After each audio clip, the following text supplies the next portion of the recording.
Welcome, traders, to Enduring Resolve, the podcast where we talk about achieving financial independence through trading. I'm your host, Luis. This is episode 7. We're going to talk about leaving your job to become a full-time trader. This is the goal for many of you, if not all of you. But we're going to get into it. This will be a little personal on my part. I'm going to share with you my experience. We're going to talk about preparing and planning for this big event, the transition to it, the pitfalls, and how I could have done it better and how you could do it better than my initial attempt. So if you haven't heard of the previous episodes, then please do catch up. But I'll kind of give you a little background again on me. I left my job at the beginning of 2019. Decided that I was going to go ahead and do the leap to become a trader. Use that as my primary source of income. What was going on at that time, I was a new dad, and I was a caregiver to my parents. Still am, both of those things, so it didn't stop there. But those motivated my departure from my job. Wasn't happy there. I was in a dead-end job. It was a very good paying job, but I wasn't going to go anywhere with it. I had already reached the glass ceiling for my billet. My son at that time was 6 months old. I was planning since the summer when he was born to spend more time with him. You know, we slave over these jobs, and I just didn't want that for myself. I wanted to experience time with my son. So I set the goal. I said by the spring of 2019, I was going to leave my job and I'll go ahead and I'll just make trading work. Now, full disclosure, it was my primary source of income, but it was not my sole source of income. So I'm still a military officer in the reserves. So I do go on active duty from time to time. I do get to have, in essence, a full-time job. So it wasn't as scary a leap as it sounded. I still had my regular drill periods, so I didn't go to an income of zero. Okay. So I knew when I left my job that I was doing so prematurely. You know, I was already a profitable trader.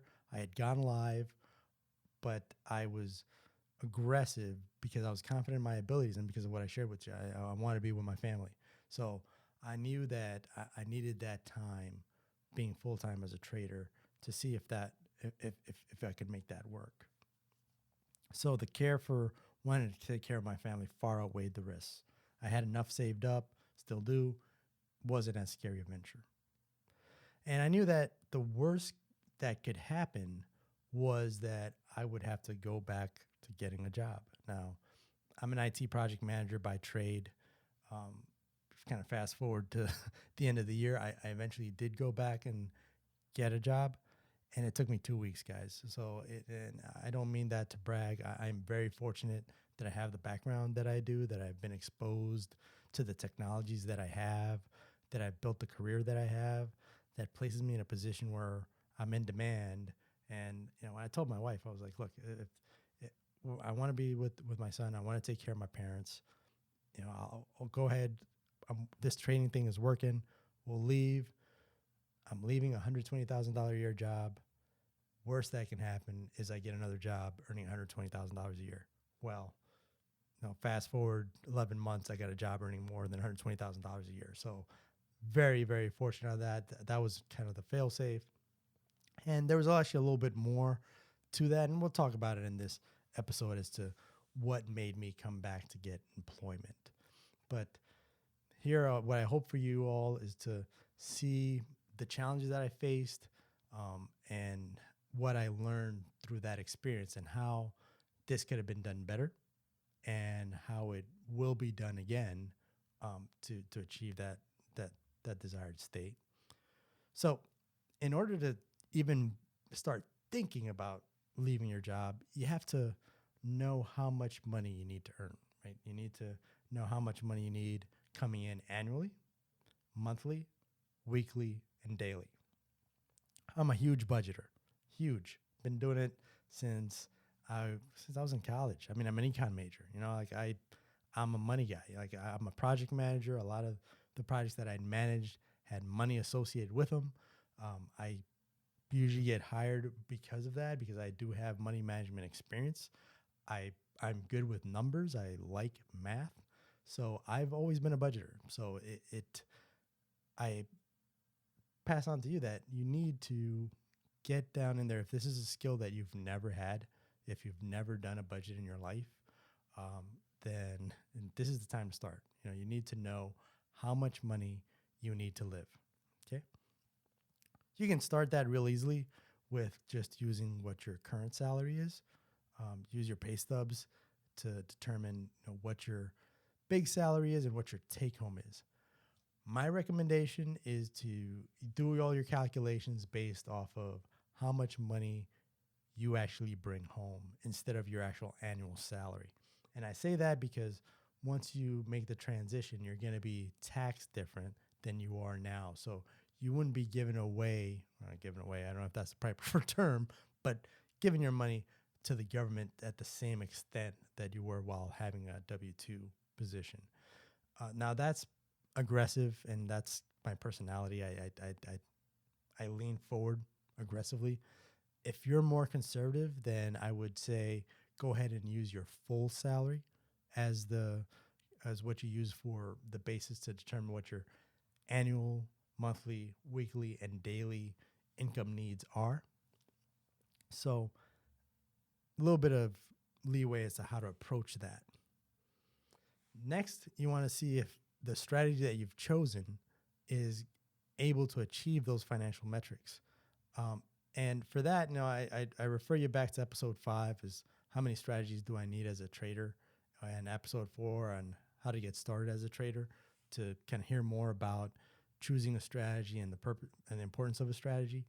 But for the purpose of this episode, we're assuming that you already have one, you know what your path forward is going to be. So we want to know that you want to know that you can make the money you need using that strategy. Okay.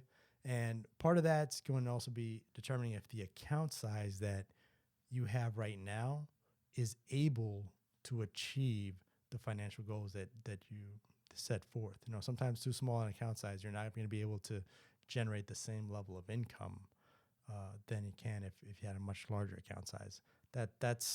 It seems pretty intuitive, but I just to make sure we leave no stone unturned, I want to make sure that we all understand that the larger your account size, the more opportunity you have to make money. Okay. If you don't have an account size large enough to generate the income you need, then do your numbers and see with your strategy how much money, and you'll know this from your sim trading, how much money your strategy is making you on average, and then just forecast that forward.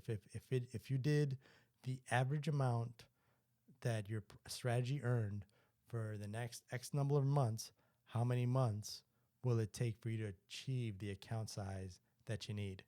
Now, that might be a little depressing because it might be, longer than 2 years, or it might be, longer than you'd like, but that is a number that you need. And if your strategy doesn't do it in a time frame that you like, then hey, maybe it's time to get a second job. Maybe it's time to start looking at another profession. Maybe it's time to do something else to get the money you need into your trading account. Okay. And one thing I definitely want to caution people on is when you start having these conversations and immediately people start talking about getting legal, start creating entities, start doing an LLC, start trading with a corporation. And that's fine. I don't want to tell you not to do it. What I want to caution you with is a lot of people start doing that stuff and it's way too early. It's premature, right? There's a cost in creating those entities. And if you don't have the trading volume necessary to achieve trader tax status, then it's all for naught. It's just trade on your own account is my recommendation. But that's a question for you and your tax advisor. But I just feel it's necessary for me to at least share my opinion that you can't put the cart before the horse if you're trying to get legal before you even have something to be legal for. You're not even a successful trader. What do you need an entity for? So in preparation for all that, you'll know all this stuff because you've been sim trading and you've been trading live, with very small trades, as we've talked about in previous episodes. During this phase, you also you hopefully already have, because you've been sim trading, or if you're not to that stage yet, then you would be looking for a suitable broker at this time. Suitable is just as vague as the word is, because it's all dependent on your strategy. And we'll have an episode where I'll talk about different brokers, pros and cons. But for now, it's important to know that commissions aren't everything. Newer traders get really hung up about how much it costs per trade. That, I tell you, this is what I tell you from the bit I was in real estate, is they're going to get the money out of you somehow, right? So you may want not to pay higher commissions, but that business model that they're running requires a certain amount of money to come in.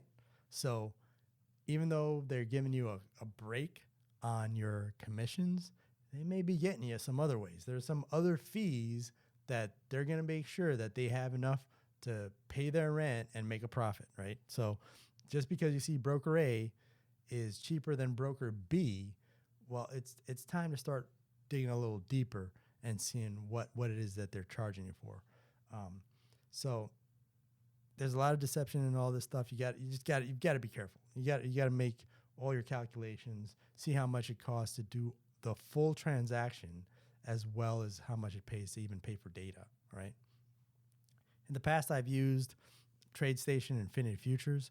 Right now, I'm at a pause in my trading. I came back and had a job in December 2019, and I decided to pause until everything in life stabilized. But I'm on track now to going right back to, I'm going to start sim trading again in March of 2020. In the past, I used TradeStation and Infinity Futures as my brokers. I'll be going back to an Infinity Futures. Neither of those two brokers have sponsored this podcast. Okay, so I'm just sharing with you my opinions and my experiences. But to talk on this point, two very different brokerages, right? TradeStation is very much a standard within the trading community. I have a love-hate relationship with them. It's a great platform, great for charting. It is too unstable for my liking. I don't like, I've been many times where the platform crashed on me as I had a live trade on. And if I told you it happened once, it'd be a lie. If I told you it happened twice, it'd be a lie. If I told you it happened any less than maybe 10 times, it would be a lie. And then it's one time for me is one time way too many. So I didn't like how unstable the TradeStation platform was. And that was me running on Windows 10. And I mean, we can get a huge conversation on this. I used various different versions of their software, experienced the same trouble. When it works, it's phenomenal. It's a great software platform to use. I just didn't like how unstable it was. Now, Infinity Futures, the other brokerage I used, very bare bones. Very, very, very, very bare bones. Their software platform, the way that their representative sold it to me was, our platform takes less memory and computing power for your computer to run than one tab of Chrome. And I was like, well, okay. At the moment, I didn't care as much. I tried it. I loved its stability. I loved how it just worked.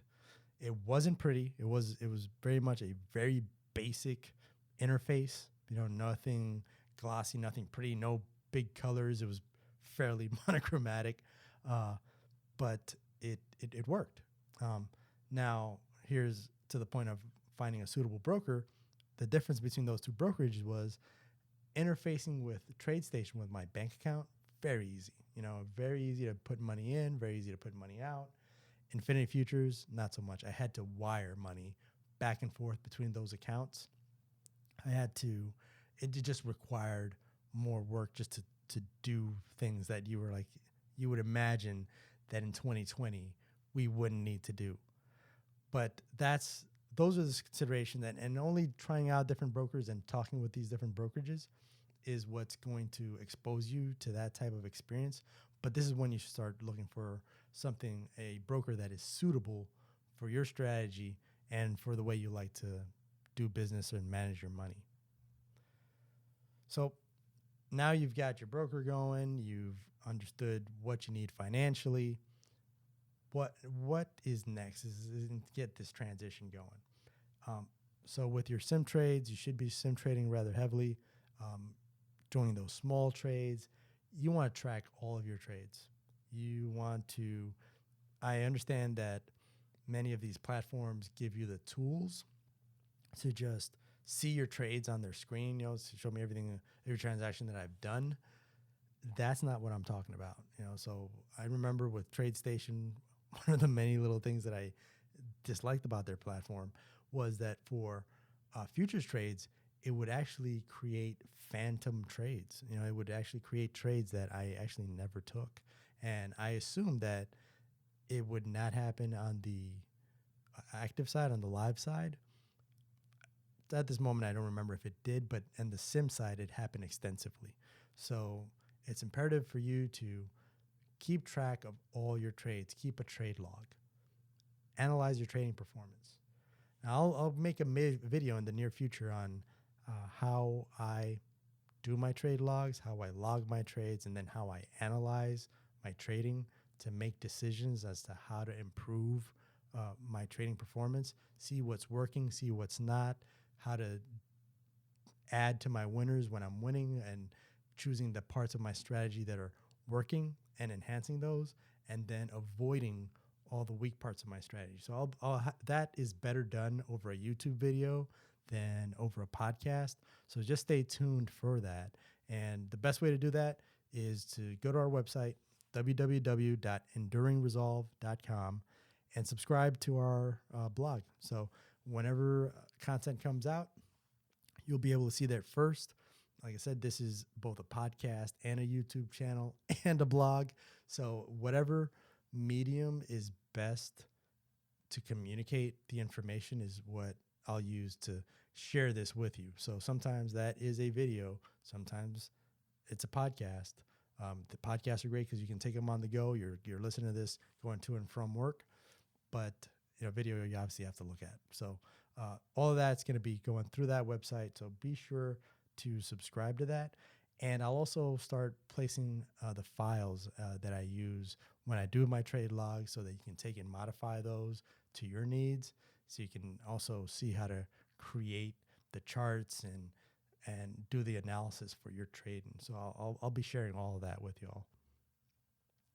So now that you've got all your sim trading, you can do all of that before putting your financial house in order, right? So had a great episode about that. That's episode 4, how to get started as a trader. That's a great episode on getting your financial house in order, getting your legal house in order. This is now when you're getting ready to make that transition. Okay. You've shown profitability, you've shown consistency, you've been trading a small size. Maybe at this point now you're trading a much larger size. You're still in your job. You still now are taking a little more risk. You're trying to get to a stage where you're trying to see if your strategy is sustainable. But you're not doing it while you're at risk of not having income. So you're employing your strategy the way you would want when you were live, which technically is how you should have always been doing it. But in the beginning, it's advisable just to start small, just so that you can see everything happening and then kind of grow your trading volume to the point where it's like, okay, I can transition at this point. With the financial, just like I mentioned in episode 4, you want to make sure you have enough money saved for emergencies, have your insurances all in place. That's your disability, your health, all the things that you need to make sure you're taken care of and your family's taken care of. You want to make sure that all is set before you make your transition. Next is the legal. This is where when you're close to or at the stage where you qualify for trader tax status, that's when I'd say it's time for you to start talking to an accountant. Start talking to an accountant that is specialist in trading. I mean, a lot of people don't understand this business, so you have to go to an accountant that understands trading and how the IRS taxes us to make sure that you're making the most um, out of your money. But but you also with that person are going to set up whatever entity that is best suitable for you. So that's be that an LLC, a C corporation, an S corporation. Those are the people that'll be able to guide you through that, and that'd be the next stage in getting you set up for that transition. So the pitfalls. So what could I have done better? Okay, what could have I done better? Because I obviously left in 2019 under certain circumstances, and then I was back in December. Well, let's talk about that. So I needed to have understood what my phase in life was. So like I said, I'm a big budgeter. I thought I had everything under control. Everything was fine, and everything was under control. Nothing. I can thankfully say nothing ever. The train never, came flying off the tracks or anything. We just made an assessment that it was best for me to come back to a job. And what happened? And that was because I didn't take into account that my financial obligations were going to continue to increase as time went on. So I was comfortable with how much I had saved. I was comfortable with how much money was coming in. I was comfortable with what my budget was, but I didn't see the next couple of things coming. I didn't see, okay, hey, we're going to want to buy a home here sooner rather than later. So I live in the greater DC area, very expensive place to live. Our rent goes up pretty aggressively. Home prices go up pretty aggressively. We were both in a situation, my wife and I, where we said, it'd be nice to freeze the cost of living by way of purchasing a property. Interest rates are low enough right now that we can go buy a home. But the challenge was I was a full-time trader. I can't, I wouldn't have been approved for a loan. So towards the end of 2019, we kind of saw that coming happening, where one thing we didn't anticipate was my wife leaving her job in spring of 2019. And that was now having two startups in one house and then trying to go do this house thing. It was like, well, we need 2 years. They being the mortgage loan people, they needed 2 years of statements of tax returns in order to verify our income. So my wife, she had 2019 would have been her second year in her business, but it would have been the first year where she's working full time on her business. Plus, then you had me with another startup. I was like, this is not the ideal situation. So that was kind of the first kind of red star cluster going up. Of like, well, maybe we should have one of us should have an income coming in while the other one is building their business. Next thing was paying for my son's education.